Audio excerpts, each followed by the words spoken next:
नमस्कार मित्रांनो, स्वागत आहे तुम्हा सर्वांचंच आपल्या आजच्या या व्हिडिओमध्ये।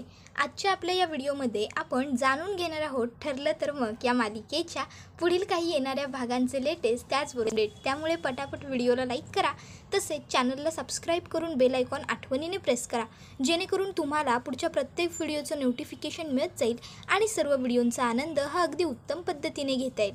चला तर मग मित्रांनो, अजिबात वेळ वाया न घालवता सुरुवात करूया आपल्या आजच्या व्हिडिओला। तर आतापर्यंत आपण असं इथे पाहिलेलं आहे की आता अर्जुनने महिपतची दोन्ही केससाठी कसून चौकशी झाली पाहिजे अशी विनंती कोर्टाकडे केलेली असते आणि कोर्टाने या गोष्टीसाठी मंजुरी देखील दिलेली असते। त्यामुळे आता महिपतला पोलीस कस्टडी मिळालेली असते।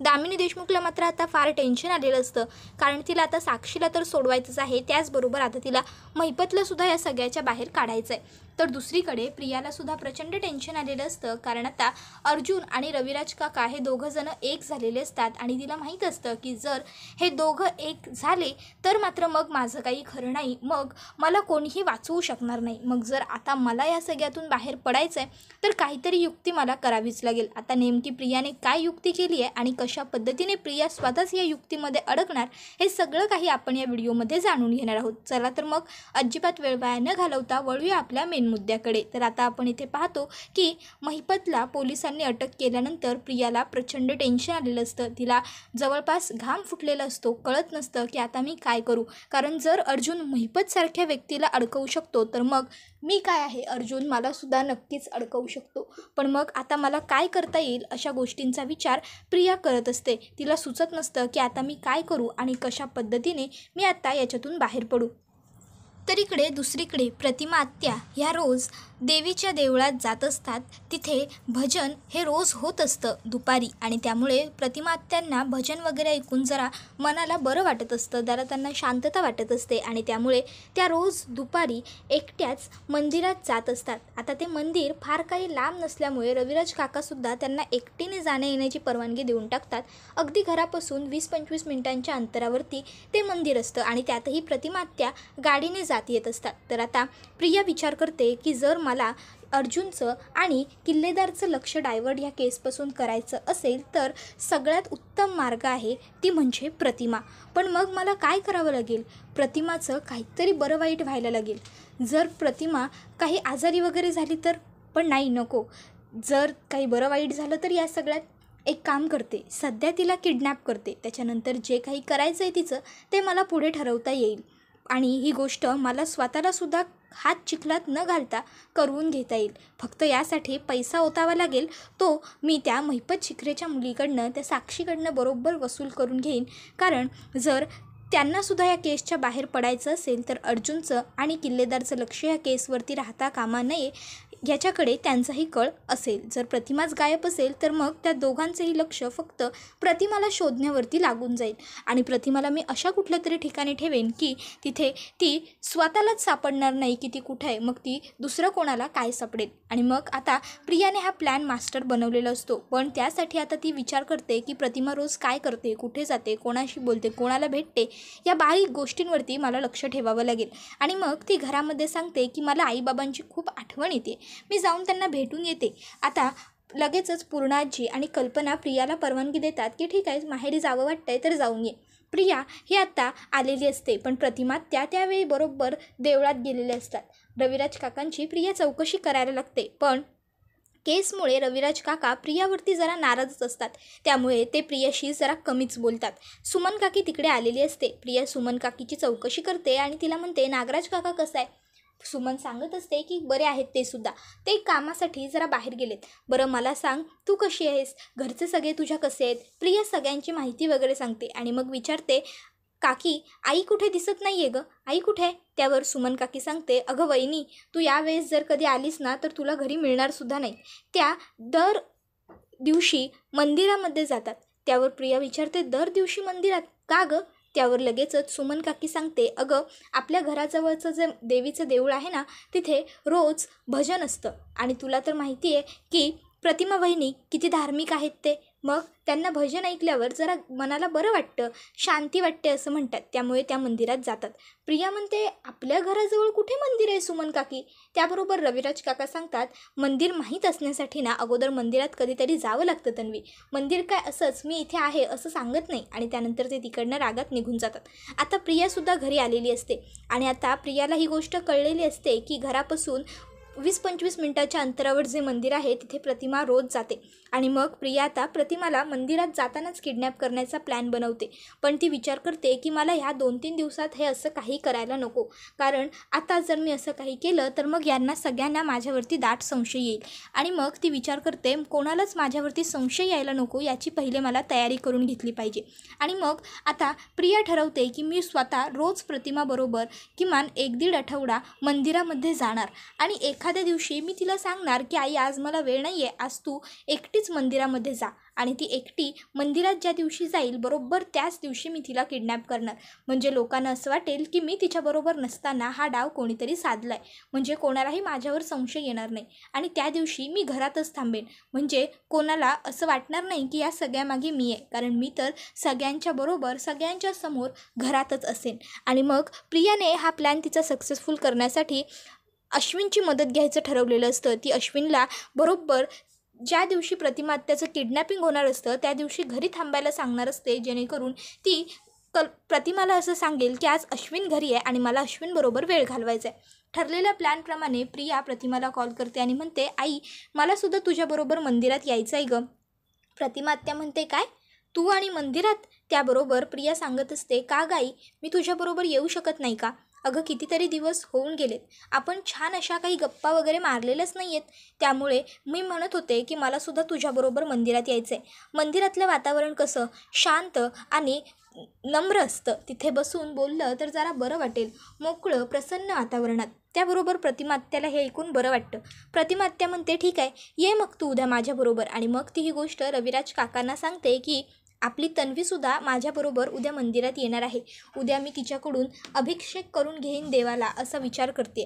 कितीतरी दिवस काय म्हणताय, वर्ष झाली असतील मी माझ्या मुलीबरोबर मंदिरात गेले नाही आहे. मग आता प्रिया ही प्रतिमा आत्यांबरोबर मंदिरात गेलेली असते.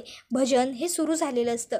प्रियाला तर या सगळ्या गोष्टींमध्ये अजिबातच इंटरेस्ट नसतो. तिला वाटत असतं, अरे काय फालतूगिरी आहे ही, काय हे म्हातारडे ओरडत आहेत नुसते अगदी कान माझे दुखायला लागले. पण इकडे प्रतिमा आत्या मात्र कीर्तन भजन सगळं अगदी छान एन्जॉय करत असते. त्यामुळे प्रियाला काहीही बोलता येत नसतं. आता भजन पूर्ण झाल्याच्या नंतर प्रतिमा आत्या प्रियाला म्हणते की तन्वी बाळा मी सांगते तसं तू कर. आणि मग ती प्रियाकडून अभिषेक करवून घेते. आता घरी जाण्याची वेळ झालेली असते. प्रतिमा आत्या ही प्रियाला म्हणते, चल आता माझ्याबरोबर घरीच. त्यावरती म्हणते, नाही नको आई, आता मी इकडनं घरी जाते. अगं अश्विनसुद्धा आला असेल ना, तो माझी वाट बघतो दुपारी जेवायला. मग आता प्रिया ही तिकडनं निघते आणि म्हणते, बरं झालं एकदाचा माझा जीव सुटला. आता प्रियाचा हा रोजचा दिनक्रम झालेला असतो. तिने घरीसुद्धा सुभेदारांना सांगून ठेवलेलं असतं की आई रोज देवळात एकटी जाते आणि तिने एकटीने देवळात जाणं हे मला काही बरोबर वाटत नाही. आधीच एकतर तिची तब्येत बरी नसते, जर रस्त्यात काही कमी जास्त झालं तर ते कितीला बरं पडेल, म्हणून मी रोज आईबरोबर मंदिरात जाणार आहे. त्याबरोबर कल्पना आणि पूर्णाजी म्हणतात की तुझी इच्छा आहे ना तर जा. उलट अश्विन सांगतो, खरं तर प्रतिमा आत्याला एकटीला सोडणं चांगलं नाहीच आहे, त्यामुळे तन्वी तू फ्री असलीस तर तू जात जा तिच्याबरोबर. त्यावर आता प्रिया विचार करते की येस, हे सुभेदारसुद्धा आता बाटलीत उतरले आहेत. मग काय, आता 1 आठवडाभर तरी प्रियाचं हे रोजचं रुटीन ठरलेलं असतं.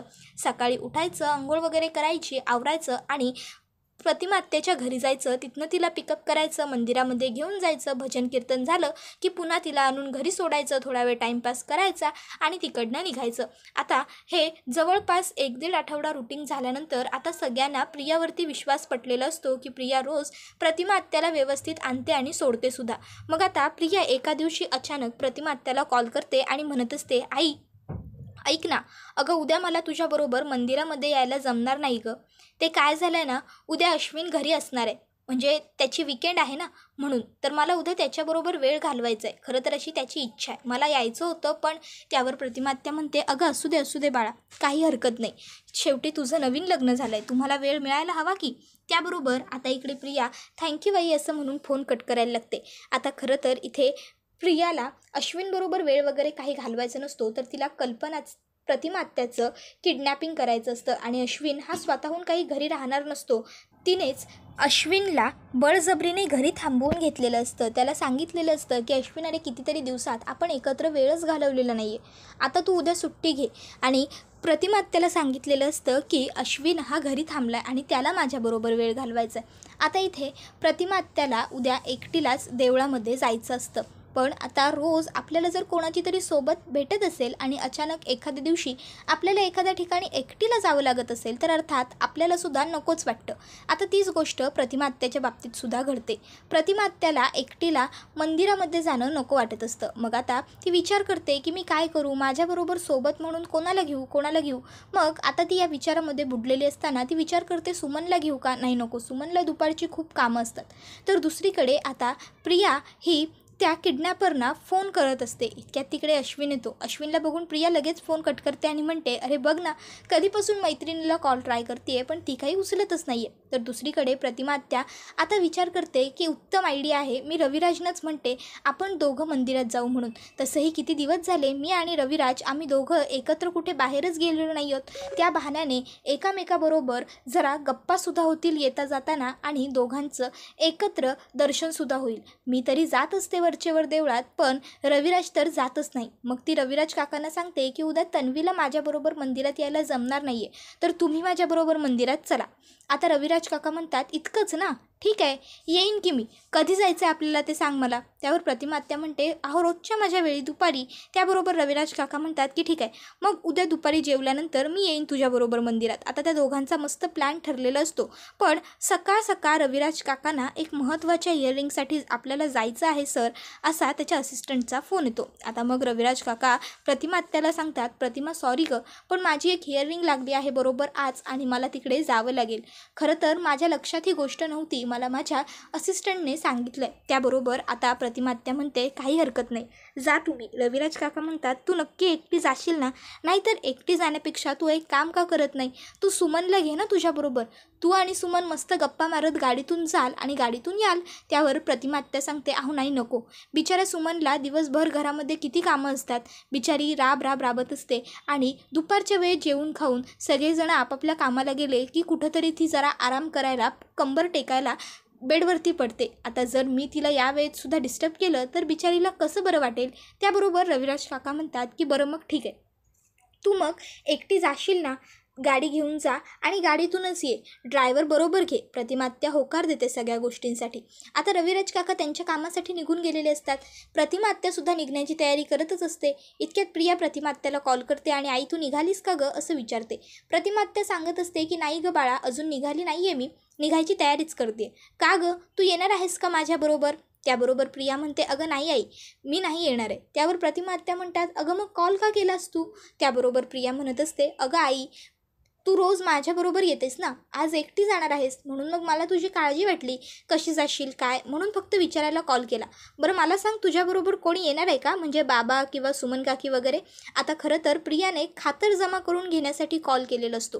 प्रतिमा आत्या सांगते की नाही गं बाळा, मी एकटीच येणार आहे, तुझे बाबा येणार होते पण त्यांना एक इयरिंग लागलं आहे आणि बिचाऱ्या सुमनला तरी कशाला त्रास द्यायचा, म्हणून मग मीच तिला नाही बोलवलं.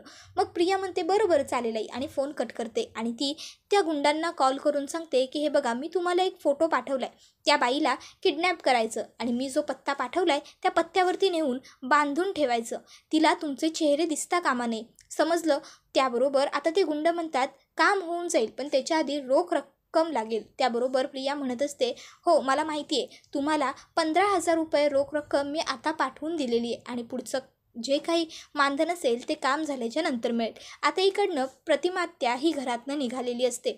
आता रविराज काकासुद्धा निघून गेलेले असतात. प्रतिमा आत्याला रस्त्यामध्ये गाडी थांबवून काही लोक गाडीच्या बाहेर बळजबरीने उतरतात आणि तिच्या गळ्यामध्ये एक काळ्या रंगाची पिशवी अडकवतात आणि तिचे हातपाय बांधून तिला तिकडनं घेऊन जातात. आता दुपारची वेळ असते त्यामुळे रस्ता सामसूम असतो, रस्त्याला कोणी नसतं, त्यामुळे प्रतिमा आत्याचं किडनॅपिंग करणं त्या गुंडांना सहज जमून जातं. आणि एकटी बाई शेवटी झटून किती झटणार, 3-4 पुरुषांमागे एकट्या बाईची ताकद ही कमीच पडणार. तर दुसरीकडे रविराज काका हे संध्याकाळी त्यांच्या इयरिंगवरून वापस आलेले असतात. प्रतिमात्या प्रत्येक वेळेस हौशीने जाऊन दार उघडणार, रविराज काकांना पाणी देणार आणि यावेळेस प्रतिमात्या पुढे येत नाही. रविराज काकांना वाटतं खोलीत वगैरे कुठेतरी असेल. सुमनला ते विचारतात तर सुमन सांगते आत्या अजून मंदिरातून आलेलीच नाहीये. रविराज काकांना टेन्शन येतं. रविराज काका प्रतिमात्याचा फोन ट्राय करतात. फोन एंगेज दाखवत असतो. रविराज काका त्या मंदिरात जातात तर मंदिराचे पुजारी सांगतात प्रतिमाताई सकाळीच दुपारी आल्या होत्या आणि भजन झालं तसं त्या निघून गेल्या. आता इकडे रविराजना या गोष्टीचं टेन्शन येतं की प्रतिमा गेली तरी कुठे. रविराज काका आता ही गोष्ट अर्जुनला कॉल करून सांगतात. अर्जुन संपूर्ण सुभेदार कुटुंबियांना विचारतो प्रतिमा आत्याने तुमच्यापैकी कोणाला काही सांगितलंय का, तन्वी तुला काही सांगितलंय का. सगळेच जण या गोष्टीसाठी नकार देतात. आता मात्र प्रतिमा आत्याच्या गायब होण्यामुळे एकाएकीच घरामध्ये संपूर्ण खळबळ माजलेली असते. कोणाला काहीच सुचत नसतं की काय करायचं काय नाही. अर्जुनला टेन्शन आलेलं असतं, सायलीला भीती वाटलेली असते, प्रिया मात्र खूप जास्त घाबरलेली असते. कारण प्रियाला ही गोष्ट तर माहिती आहे की आपण काही केलेलं नाही आहे असं दाखवत असलो तरी हे सगळं आपणच केलं आहे. मग आता इथे सायली आणि अर्जुनला डाऊट येतो महिपतवर. पण महिपत तर जेलमध्ये आहे, मग तो हे सगळं कसं करणार. मग त्यांना डाऊट येतो आता महिपतची वकील म्हणजेच दामिनी देशमुख. मग अर्जुन आणि सायली त्याचबरोबर रविराज काका तिघंही दामिनीच्या ऑफिसला आलेले असतात आणि आता ते दामिनीला धमकी देतात. सायली तर दामिनीला स्पष्ट शब्दात सांगते की जर माझ्या प्रतिमात्यांच्या वाकड्यात गेलीस ना तर याद राख आतापर्यंत तुझ्याजवळ कायद्याची भाषा माझा नवरा बोलत होता, पण जर प्रतिमा आत्यांच्या केसाला जरी तुझ्यामुळे धक्का लागला ना तर मग मात्र तुझी गाठ एका बाईशी आहे हे लक्षात ठेव. आता दामिनी ही सायलीला सांगते पहिलं तर तुझं ते बोट खाली घे आणि मला या अशा चीप कॅटेगरीच्या गोष्टी करण्याची गरज नाही आहे. कारण दामिनी देशमुख कधीच हरत नाही आणि तिला जिंकण्यासाठी या फालतू गोष्टींची गरज देखील पडत नाही असं सांगते. त्यानंतर आता सायली आणि अर्जुन तिकडनं बाहेर पडतात. आता अर्जुन हा सायलीला म्हणतो दामिनीच्या बोलण्यात जो कॉन्फिडन्स होता त्यामुळे मला तरी वाटत नाही की आता दामिनीने हे सगळं केलं असेल. रविराज काका म्हणतात मग हे सगळं कोणी केलं असेल आणि का केलं असेल. आता इकडे रविराज काका, अर्जुन, सायली तिघंजणं अगदी वेड्यासारखे प्रतिमा आत्याला शोधायला लागलेले असतात. कल्पना आणि पूर्णाजी या देवीकडे प्रार्थना करत असतात की आमची प्रतिमा आत्या ही लवकरात लवकर सापडू देत. तर इकडे प्रिया मात्र मनोमन जरा खुश देखील असते आणि उदास देखील. तिला वाटत असतं की सगळं मी ठरवलं होतं तसंच झालं. अर्जुन आणि ह्या किल्लेदारचं लक्ष त्या केसपासून बाजूला होऊन फक्त प्रतिमाला शोधण्याकडे गुंतलंय. मग आता ती लगेचच त्या गुंडांना कॉल करते आणि सांगते की बाद झालं, आता त्या प्रतिमाला मी ज्या पत्त्यावरती सांगितलंय तिथे घेऊन या आणि तिचा गेम खल्लास करा. आता आपल्याला तिची गरज नाही आहे. आणि मग ती त्यांना एक पत्ता सांगते. आता प्रियाचं फोनवरचं बोलणं सायलीने ऐकलेलं असतं. सायली ही गोष्ट लगेचच येऊन अर्जुनला सांगते. त्यानंतर अर्जुन ही गोष्ट रविराज काकाला सांगतो. मग काय अर्जुन, सायली, रविराज काका तिघंही जण आता प्रियाने जो पत्ता त्या गुंडांना सांगितलेला असतो त्या ठिकाणी पोहोचलेले असतात आणि लपून बघतात. त्यावेळेस त्यांना तिथे प्रतिमा आत्याला बांधून ठेवलेलं दिसतं. प्रतिमा आत्या आता बेशुद्ध अवस्थेत असते. मग काय अर्जुन, सायली, रविराज काका तिघं पण त्या 3 गुंडांची मस्त कुटाई पिटाई धुलाई सगळं एकदम करतात आणि तिथून प्रतिमा आत्याला सोडवतात आणि घेऊन चाललेले असतात. आता इकडे प्रियाला मात्र या सगळ्या गोष्टींची अजिबातच खबर नसते. इथे सुभेदारांच्या घरीच प्रतिमा आत्याला आणलेलं असतं आणि मग कल्पना प्रतिमा आत्याला पाणी वगैरे देते आणि हे सगळं कसं घडलं, कोणी घडवून आणलं असं विचारते. त्यावर प्रतिमा आत्या स्पष्टपणे प्रियाचं नाव घेत सांगते मी हिला फोनवरती हिचं बोलताना ऐकलेलं आहे. हीच त्या गुंडांबरोबर बोलत होती कारण ते सतत तन्वी मॅडम असा शब्द बोलत होते. ही माझी मुलगी असूच शकत नाही. जी मुलगी माझ्या जीवावर उठते ती माझी जन्म दिलेली मुलगी कशी असेल. ही खोटारडी आहे, फ्रॉड आहे. आता मात्र इथे प्रतिमा आत्यानेच प्रियाचा खरा चेहरा सगळ्यांच्या समोर उघड केलेला असतो. त्याबरोबर हा व्हिडिओ इथेच संपतो आणि आता याला पुरावा म्हणून सायलीसुद्धा आहे. सायलीने सुद्धा प्रियाचं फोनवरचं बोलणं ऐकलेलं आहे. त्यामुळे आता प्रिया ही प्रतिमा आत्याला खोट्यात सुद्धा काढू शकत नाही. मग याबद्दल आता तुम्हाला काय वाटतं, पुढे आता प्रियाचं काय हाल होणार ते आम्हाला कमेंट करून नक्कीच सांगा. त्याचबरोबर व्हिडिओला लाईक करा, चॅनलला सबस्क्राईब करा आणि बेल आयकॉन आठवणीने प्रेस करा जेणेकरून तुम्हाला पुढच्या प्रत्येक व्हिडिओचं नोटिफिकेशन मिळत जाईल आणि सर्व व्हिडिओंचा आनंद अगदी उत्तम पद्धतीने घेता येईल. मित्रांनो, पुढचा व्हिडिओ येईपर्यंत टाटा बाय बाय, धन्यवाद, टेक केअर.